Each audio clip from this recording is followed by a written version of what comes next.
on right now between ICE agents and anti-ICE protesters, the standoff happening on that farm? Look, I've said this from day one. They can protest all they want, but if they cross the line, they're going to be arrested and they're going to be prosecuted. There's zero tolerance. They have the First Amendment rights. I had 1,000 protesters at my house. Whatever. You're not going to stop me. I'm not going to shut up. I'm going to keep doing what I'm doing. But you can't cross that line. You have the right to protest. I support that. But when you cross a line on impeding us, you're going to be arrested.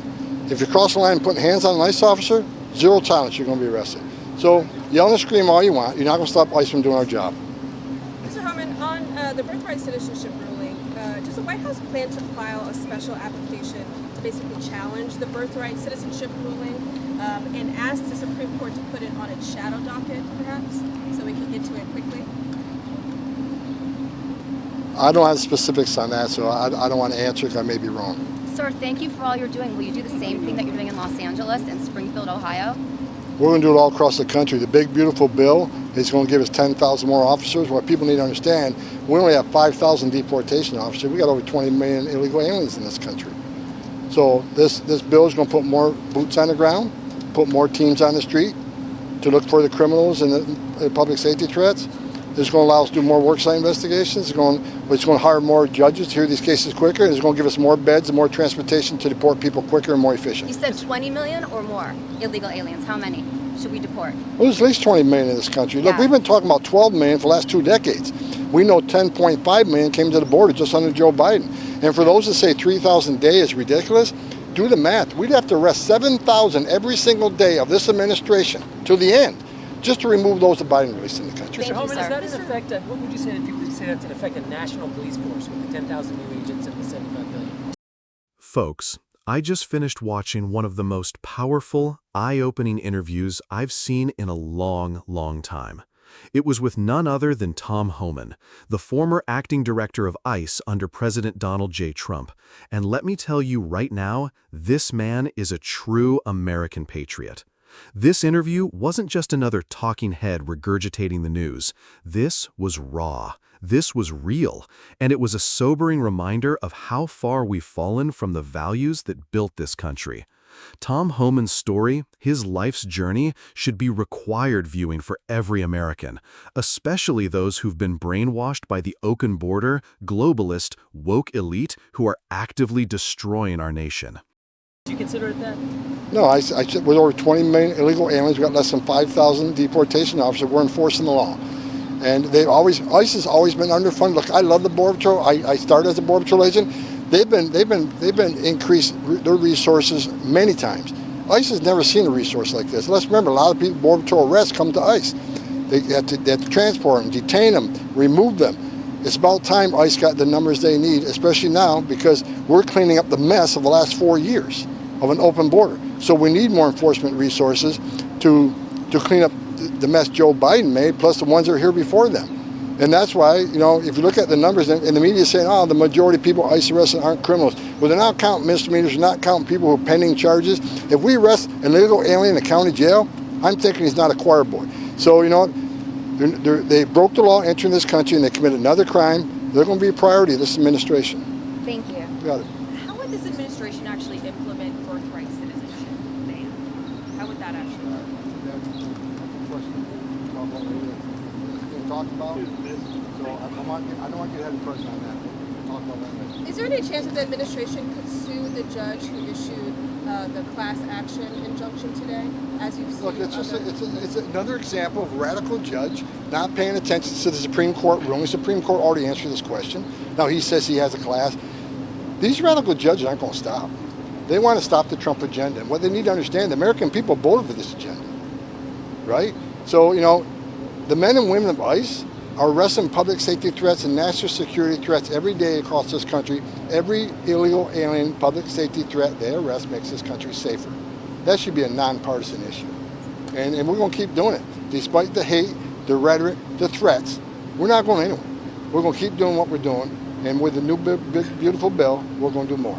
On the farm workers, just one more. Do you understand what President Trump means when he says the farm owners will have responsibility for the migrants who I guess get to stay even though they don't have status? I can tell you that there's a lot of people talking in here, Department of Labor, Department of Agriculture, Department of Homeland Security, talking about options.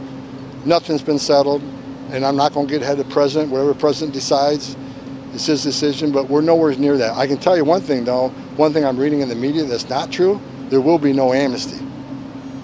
Thanks a lot. Thank you, Tom. Let's start with where this man comes from. He grew up in a small town in upstate New York, surrounded by faith, family, and patriotism. American flags on every porch, kids playing baseball until the mill whistle called them home. A place where mothers weren't afraid to discipline the neighbor's kids, and fathers didn't run from responsibility, they ran toward it. And guess what? His dad was a cop and a war hero. 2 Bronze Stars, Purple Hearts, and he never bragged about it.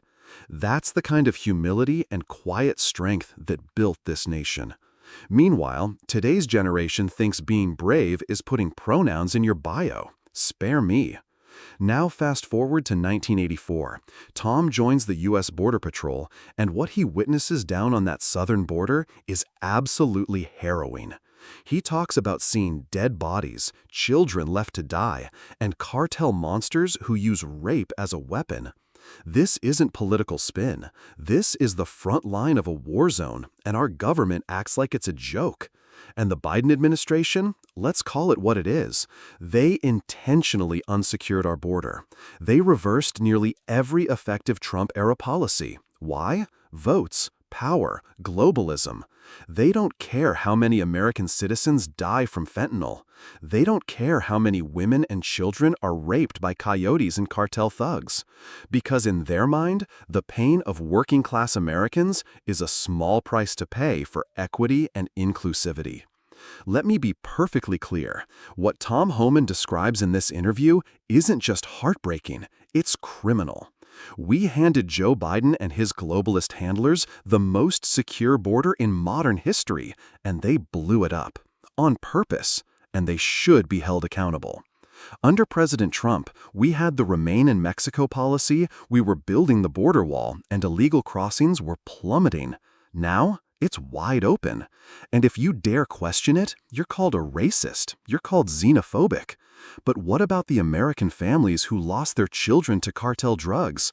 What about the 9-year-old girl Tom Homan talks about, raped repeatedly by cartel members? Where's the justice for her? Tom Homan didn't just show up one day and get handed a high-level job like Hunter Biden. No, sir. This man earned every stripe. He started at the bottom, in the dirt, in the heat, chasing down human traffickers, and he climbed all the way up to the top. ICE director. Not because of politics, because of grit, honor, and service. And you know what he said? He said, "I never asked anyone to do something I wouldn't do myself." How many government bureaucrats can say that today? None, because they've never done a day's work in their life. They live off your tax dollars and then spit in your face. And the kicker? Homan didn't forget where he came from. He gave his first interview as ICE director not to CNN, not to MSNBC, but to his hometown newspaper in Watertown, New York. That is patriotism. That is loyalty. That is what America used to stand for. And if we had more men like Tom Homan in Washington, this country would be back on track today. Tom Homan said something that really stuck with me. He told his agents, even after he retired, "I've still got your 6."